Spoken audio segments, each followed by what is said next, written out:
Setelah Gibran difitnah ditangkap pakai narkoba DPIK, kini Gibran difitnah lagi dengan akun Fufu Fafa. Namun demikian Gibran menantang wartawan untuk mencari akun Fufu Fafa itu. Di tanggal 28 kan yang itu disebutin. Nah kita cek di Pengkustus berapa hari yang lalu, seminggu yang lalu ya. Nah pada tanggal itu Gibran itu berada di Jawa Tengah. Ya, mengantar Pak calon Wagub. Kemudian ada berita, ada informasi berkembang Gibran ditangkap di PIK, dan itu ternyata setelah kita telusuri ada semacam screen capture yang dibikin, dinarasikan gitu ya, bahwasannya kira-kira bacanya gini nih, info A1 yang harus diketahui masyarakat viralkan. Nah kemudian kayaknya ini adalah tempelan ini, jadi dibikin narasi Gibran tertangkap tangan oleh aparat memakai narkoba di PIK Jakarta Utara. Ini beredar di salah satu akun di X. Nah setelah kita coba runut, jadi itu nama akunnya. Dan kalau dilihat dari arah politik dia, ya sepertinya calonnya memang yang kalah kemarin. Yang kalah kemarin ya. Jadi ada kecenderungan perspektif politiknya itu dipertahanin, sehingga narasi-narasi di luar panutan dia itu dianggap informasi yang tidak benar atau salah. Ya. Gitu ya. Padahal pemilu udah selesai ya. Pemilu udah selesai. Yang belum selesai tuh pilkada. Ya. Kalau pemilihan presiden tuh udah selesai. Jadi sekat-sekat yang kemarin 3 pasang ya udahlah ya udah. Tapi kan berkaitan juga pilkada kemarin. Iya juga sih. Pilpres sama pilkada sekarang yang Jakarta ya masih berkaitan juga. Nah yang punya akun ini @yaniarsim ini seperti itu sih. Masih ngebawa-bawa tuh ya soal itu. Ya jadi memang beberapa kali kayaknya Gibran ini diisukan narkoba ya. Diisukan beberapa kali tuh, yang sebelumnya juga pernah tuh ya. Dari wajahnya, tatapan matanya dianggap selalu mengaitkan Gibran itu dengan yang soal ini nih. Benar. Gitu. Apalagi jika ada pemberitaan ada namanya Gibran yang bukan pihak lain, itu sangat rawan diplesetin ini Gibran ini gitu. Ya itulah tanggapan dari tim atau juru bicara dari Gibran, di mana mengatakan bahwa Gibran yang ditangkap DPIK itu bisa jadi bukan Gibran Raka Buming Raka, karena pada saat kejadian Gibran ada di Jawa Tengah mengantar Pak Ahmad Lutfi sebagai calon gubernur mendaftar di KPU. Demikian juga setelah adanya difitnah Gibran ditangkap di PIK dikarenakan memakai narkoba, kini difitnah lagi dengan akun Fufu Fafa yang menjelekkan Prabowo Gibran, maksudnya Prabowo ya, keluarga Pak Prabowo. Namun demikian Gibran malah menantang wartawan untuk menanyakan atau mencari akun Fufu Fafa. Namun Gibran tak menjawab lagi saat didesak mengenai akun Fufu Fafa tersebut. Ia memilih langsung berpamitan kepada warga dan awak media, dan kemudian masuk ke dalam mobil dan meninggalkan lokasi belusukan. Kala itu, Gibran sedang melakukan belusukan bersama bakal paslon wali kota dan wakil wali kota Solo Respati Ardi dan Astrid Widayani. Gua takono sing duwe akun kok aku. Ya. Kasih ya. Mas, ini kenapa? Makasih. Mas, kenapa ikut Mas Respati gimana Mas Gibran? Jadi Mas endorse. Ya doakan. Sebelumnya, ramai di media sosial X soal akun Kaskus Fufu Fafa yang diduga sebagai akun milik Gibran. Akun Kaskus Fufu Fafa tersebut kerap berkomentar negatif soal Prabowo Subianto.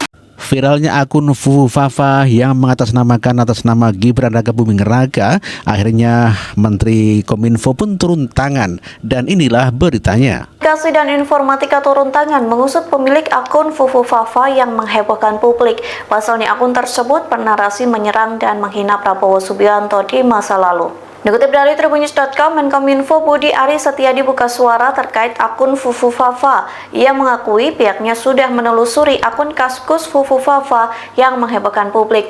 Pasalnya akun itu disebut-sebut milik Wakil Presiden terpilih Gibran Rakabuming Raka. Budi Ari mengaku sudah lama mendalami pemilik akun tersebut. Bahkan Budi mengklaim pendalaman terhadap akun Fufu Fafa sudah dilakukan sejak akun itu dibicarakan di media sosial. Hasil penelusuran tersebut, Budi mengklaim akun Fufu Fafa bukan dikelola oleh Gibran seperti narasi yang beredar di media sosial. Meski begitu, Budi mengaku tidak mengetahui pemilik akun tersebut. Oleh sebab itu, ia meminta agar masyarakat menunggu pendalaman yang terus dilakukan oleh Kominfo. Itulah berita mengenai Kominfo yang menelusuri akun Fufu Fafa yang dikatakan bahwa Gibran Rakabuming Raka bukanlah pemilik atau pengelola akun Fufu Fafa itu. Tentu saja hal ini adalah merupakan fitnahan kepada Gibran setelah difitnah tertangkap karena teller narkoba di PIK. Kini Gibran difitnah juga menggunakan akun Fufu Fafa untuk menjelekkan dan menghina Prabowo Subianto. Ya, Gibran Rakabuming Raka sebagai wakil presiden yang terpilih bersama Prabowo Subianto membantah kalau dirinya telah menerima uang dari para menteri setiap hari Sabtu, dan Gibran menantang kepada wartawan untuk menantang dan membuktikan apakah ada setoran itu. Silakan buktikan kalau ada memang buktinya. Demikian kata Gibran. Gibran minta tanggapan sedikit tentang pernyataannya Pak Rocky Gerung tuh Mas, yang katanya setiap Sabtu ada menteri yang setor uang Mas. Mana ada kayak gitu? Ya dibuktikan aja kalau ada ya. Mbak, ya Mbak. Itu sudah distempel hukum Mbak. Jadi ojo mbok takon kemen lah. Untuk memastikan aja Mas, kalau akun Fufu Fafa itu benar. Nanti ya. Jelajahi. Sebagaimana dikabarkan bahwa Gibran dituduh oleh Rocky Gerung telah menerima setoran tiap hari Sabtu oleh para menteri-menteri. Dan tentu saja ini membuat geger dan akhirnya Gibran dilaporkan ke pihak kepolisian. Inilah pernyataan Rocky Gerung ketika ditanya oleh Harso Binomo. Pernyataan Anda soal Gibran ini kan di bagian closing statement Anda ya, yang di acara di iNews yang dipandu Aiman beberapa hari lalu itu. Nomor telepon kan. Jadi sebetulnya poin saya adalah ingin supaya hal-hal yang menyangkut kecurigaan pada politik dinasti dan bekas-bekas yang memungkinkan masalah ini dikembangkan di kemudian hari setelah Pak Jokowi lengser, itu harus dipersiapkan sejak sekarang tuh. Nah, saya nggak peduli dengan opini publik sebetulnya, karena saya ingin opini publik itu ikut opini saya tuh, walaupun mungkin nggak begitu, publik mungkin menganggap ya dia punya opini sendiri, iya nggak ada soal, tetapi saya ingin masuk di dalam prinsip bahwa sesuatu yang sudah saya jelaskan dan dalam konsistensi itu, korupsi itu saya akan ucapkan terus kan, terserah apa yang menjadi konsekuensi hukum kan, itu hal yang biasa aja tuh.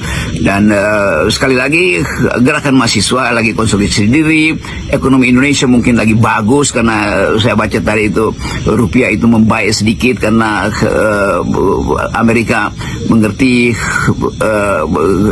Federal Reserve mungkin punya keterangan lain tentang permainan interest rate di situ karena banyak isu.